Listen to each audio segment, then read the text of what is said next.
ఓం శ్రీ గురుభ్యో నమ. ఓం శ్రీ మాత్రే నమ. ఈరోజు మనం శ్రీ లలితా సహస్రనామ స్తోత్రంలోని 901వ నామం గురించి తెలుసుకోబోతున్నాం. ఈ నామం అమ్మవారిని నాదరూపిణి అని కీర్తిస్తుంది. ఈ నామానికి మంత్రస్వరూపం శ్రీ నాదరూపిణ్యై నమః. మనం ఇంతకుముందు నామంలో అమ్మవారిని నైష్కర్మ్య అని కీర్తించుకున్నాం. అంటే వేదాంత జ్ఞానమును మనస వాచ కర్మణ ఆచరించు జ్ఞాని యొక్క స్థితి అని చెప్పుకున్నాం. ఈ నామంలో అమ్మవారు నాదరూపిణి అని కీర్తించబడుతున్నారు. ఈ నామానికి అర్థాన్ని ఇప్పుడు మనం తెలుసుకుందాం. అక్షరములు వెలువడక ముందు ఉన్న స్థితి నాదము అని పిలువబడుతోంది. ఈ నాదము నుండే అక్షరములు అన్నీ అంటే మాతృకా వర్ణములన్నీ జనిస్తాయి. ఈ మాతృకా వర్ణములకు మూల రూపము ఈ నాదము. అమ్మవారు ఇంతకుముందు నామాలలో మాతృకా వర్ణ స్వరూపిణి అని కీర్తించుకున్నాం కదా. ఆ మాతృకా వర్ణములకు మూలమైన నాదము యొక్క స్వరూపం కూడా అమ్మవారే అని ఈ నామంలో వసిన్యాది వాగ్దేవతల చేత శ్రీ లలితా పరమేశ్వరి కీర్తించబడుతోంది. మనం అమ్మవారి ఉపాసనలో అమ్మవారి పాద పద్మములు చేరుకోవడానికి మంత్ర మార్గాన్ని కానీ నామ జపాన్ని కానీ ఆశ్రయిస్తాం. ఈ నామంలో కానీ మంత్రంలో కానీ మాతృకా వర్ణములే ఉంటాయి.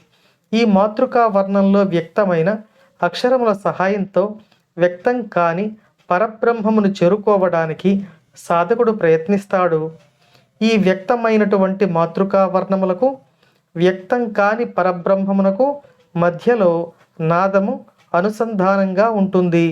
కాబట్టి వ్యక్తమైన మాతృకా వర్ణ స్వరూపానికి వ్యక్తం కాని పరబ్రహ్మమునకు అంటే ఒక రూపు లేని శుద్ధ పరబ్రహ్మమునకు సాధకుడిని అనుసంధానించే నాద స్వరూపముగా ఈ నామంలో వసిన్యాది వాగ్దేవతలు అమ్మవారిని కీర్తిస్తున్నారు. ఈ నాదం అనేది సాధకునికి తన అనాహత చక్రంలోంచి వినపడే ఒక అనిర్వచనీయమైన ధ్వని. సాధకుని యొక్క సాధనా పటిమతో ఈ ధ్వని వినగలుగుతాడు. ఈ ధ్వని నాదము అనబడుతుంది.